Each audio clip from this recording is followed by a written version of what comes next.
안녕하세요. 법률 이야기입니다. 이번에 준비한 내용은 못 받은 돈 합법적으로 받는 방법에서 하지 못했던 이야기를 이어서 해보겠습니다. 못 받은 돈 합법적으로 받는 방법 1편에서 주로 이야기한 것은 첫 번째, 못 받은 돈 사기죄로 고소하는 경우, 두 번째, 변호사 명의로 내용 증명 발송 시 기대할 수 있는 효과, 세 번째, 채권 보전 조치행 가압류, 가처분, 네 번째, 지급 명령 잔 당점에 대하여 이야기를 나눴습니다. 혹시 이 부분에 대하여 궁금한 점이 있다면 이 영상 꼭 한번 시청 부탁드립니다. 이번에 준비한 영상은 민사소송을 통한 강제집행 채권 추심에 관한 내용입니다. 가장 먼저 민사소송을 하기 위해서는 민사소송이 무엇인지, 민사소송 절차가 무엇인지, 상대방이 답변서를 제출하면 어떻게 진행을 해야 되는지에 관하여 궁금하신 점이 많을 것 같습니다. 이 부분과 관련한 영상도 올린 적이 있지만 민사소송과 관련한 질문들을 바탕으로 주제를 달리하여 추후에 다시 이야기를 해보려고 합니다.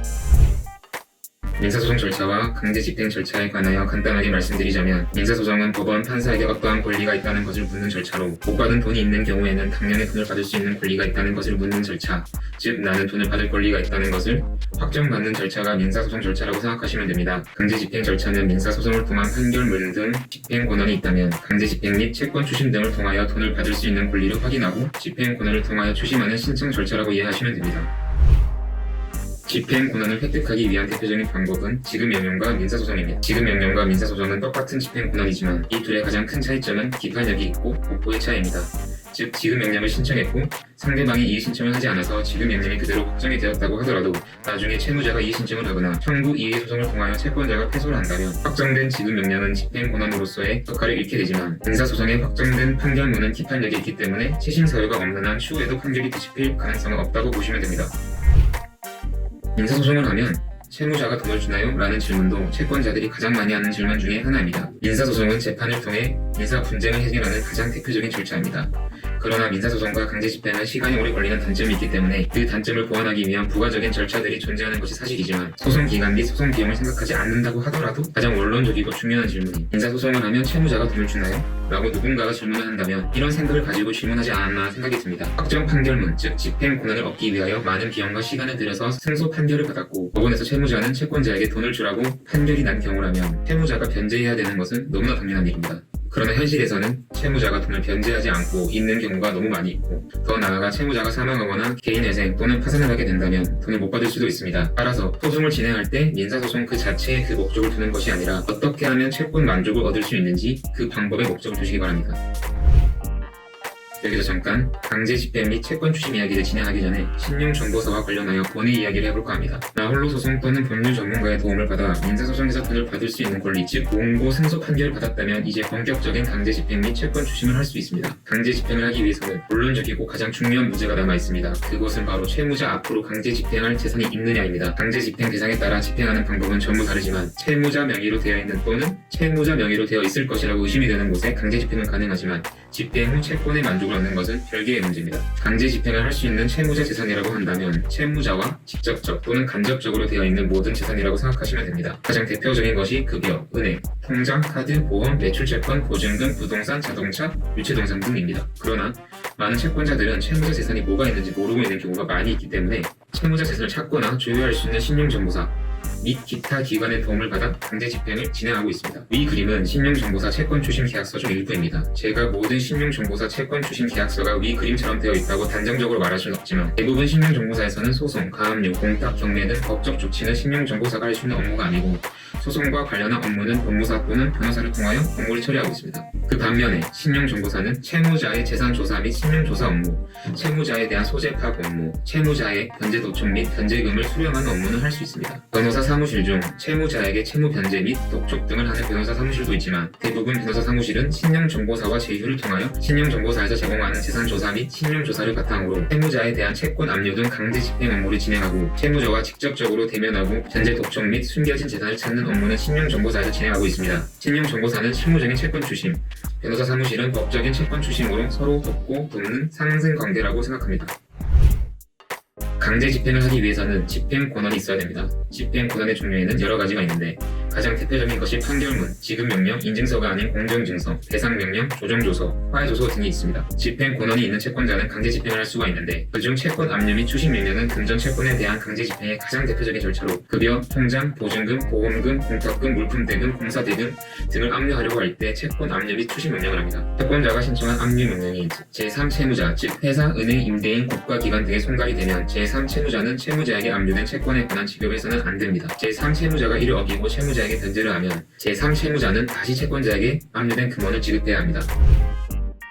채권 압류 및 추식명령을 신청할 때 제3채무자, 진술최고 신청서를 함께 제출하게 되면 법원에서는 채권 압류 및 추식명령을 내린 후 제3채무자에게 진술최고서를 발송하게 되고 진술최고서를 받은 제3채무자는 채권을 인정하는지 여부, 채권에 대하여 지급할 의사가 있는지 여부, 채권에 대하여 다른 사람으로부터 청구 또는 압류당한 사실이 있는지 여부 등을 법원에 진술최고를 해야 합니다. 제3채무자가 진술최고를 하게 되면 채권자는 그 기록을 열람하여 실질적으로 채권을 얼마나 회수할 수 있는지 확인할 수 있습니다. 그러나 간혹가다가 제3채무자가 개인 또는 개인 사업자인 경우 채무자의 모종의 거래를 통하여 허위의 진술최고서를 보내는 경우도 있고 제3채무자 중 진술최고서를 어떻게 작성해야 되는지 몰라 진술최고서를 보내지 않는 경우도 있습니다. 채권자는 진술최고서를 보내지 않거나 진술최고 내용 중 의심이 들 만한 내용이 있다면 내용 증명을 통하여 사실 확인 요청을 해보시길 바랍니다. 채권 압류 및 추식명령과 비슷하지만 아주 다른 채권 압류 및 전부 명령이 있지만 일반적인 채권자라면 채권 압류 및 전부 명령은 모르셔도 됩니다. 만약 채권 압류 및 전부 명령에 대하여 궁금하신 점이 있다면 댓글 등으로 문의를 주시면 답글을 드리겠습니다.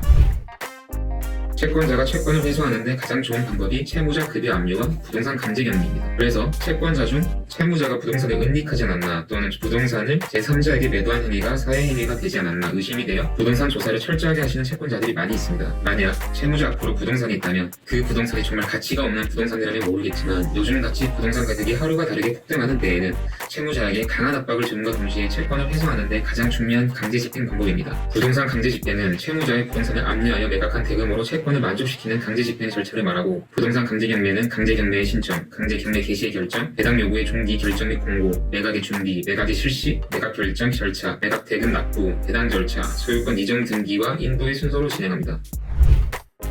강제 집행하는 방법 중 가장 많은 비용이 발생하는 것 중 하나가 부동산 강제 경매인데 부동산 강제 경매 집행 비용은 집행 비용 확정 결정이나 배당 요구 없이도 집행 권한에 기초하여 모든 채권보다 우선하여 변제를 받을 수 있지만 문제는 근저당 등을 설정하지 않은 일반 채권자들이 부동산 강제 경매를 신청할 경우 배당받을 수 있는 순위가 떨어진다는 점입니다. 부동산 강제 경매를 신청한 사람이 제1순위로 배당을 받으면 좋지만 근저당 등을 설정하지 않는 일반 채권자는 소액보증금, 국세, 지방세, 임금, 퇴직금, 저당권, 전세권 이후에 배당을 받을 수 있기 때문에 부동산 강제 경매를 신청하기 전에 부동산에 대한 권리 분석을 한 후 부동산 강제 경매를 신청하시기 바랍니다.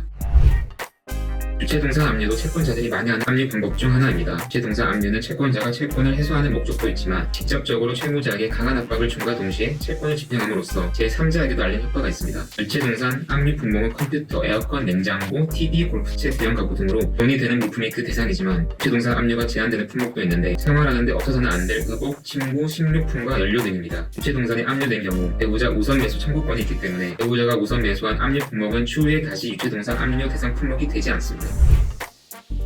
변호사 사무실과 신용정보사는 상생관계라고 말씀을 드렸습니다. 채무자 재산을 파악하는 방법은 신용정보사를 통하지 않고 재산 명시 신청 및 재산 조회 신청을 통하여 채무자 재산을 파악할 수 있습니다. 채권자가 제출한 재산 명시 신청에 대하여 적당한 이유가 있다면 법원은 채무자에게 재산 상태를 명시한 재산 목록을 제출하도록 명하는 재산 명시 기일을 지정합니다. 재산 명시 기일에 채무자가 정당한 사유도 없이 출석하지 않거나 재산 명시 기일에 출석하고도 재산 목록의 제출을 거부하거나 판서를 거부한 경우에 20일 이내에 감치에 처할 수 있습니다. 또한 채무자가 허위의 재산 목록을 제출한 경우 3년 이하의 징역 또는 500만 원 이하의 벌금에 처해질 수 있기 때문에 채무자에게 직접 또는 간접적으로 압박할 수 있습니다. 재산 명시 신청을 하는 이유 중 가장 큰 목적은 채무자가 이미 처분한 부동산은 신용정보사에서 조회하기가 어렵지만 재산 조회 신청은 채무자가 2년 안에 부동산을 처분한 경우 재산 조회 신청을 통하여 그 부동산을 조회할 수 있습니다. 제 생각에는 이것이 가장 큰 장점이라 생각합니다. 그 반면에 단점은 재산 명시 신청을 하고 재산 명시 기일이 지정이 되는데 약 6개월 이상 시간이 소요가 되고 무엇보다 채권자가 재산 명시 신청했다는 사실을 채무자가 알기 때문에 채무자는 자신의 재산을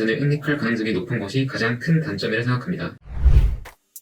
집행권한이 확정된 이후 세월이 지나면 채무를 이행하지 않는 채무자의 인적 사항을 공개함으로써 채무자의 명예와 신용에 불이익을 가함으로써 채무를 변제하도록 유도하는 강제 집행 방법입니다. 채무 불이행자 등 채무 불이행자 등재 결정이 나면 은행연합회에 통지가 되고 채무자가 통장을 개설한다거나 대출받는다거나 각종 금융 거래를 하는데 제한을 받게 됩니다. 채무를 변제하지 않는 채무자를 상대로 채무자를 압박할 수 있는 대표적인 강제 집행 방법에 대하여 알아보았습니다. 이 외에도 출자증권, 주식, 각종 회원권, 특허권 등에 대하여 현금화 명령을 통하여 채권을 회수하는 방법들도 있습니다. 제가 강조드리고 싶은 말은 민사소송은 끝이 아닌 새로운 시작이 될 수 있기 때문에 민형사소송을 진행하기 전에 자신이 정말로 원하는 것을 얻기 위하여 어떠한 방법이 최선인지 고민해 보시기 바랍니다. 영상을 끝까지 시청해주신 분들께 진심으로 감사의 말씀을 드리며 법률 이야기 및 등산 이야기 유튜브 많은 추천, 구독 부탁드립니다. 감사합니다.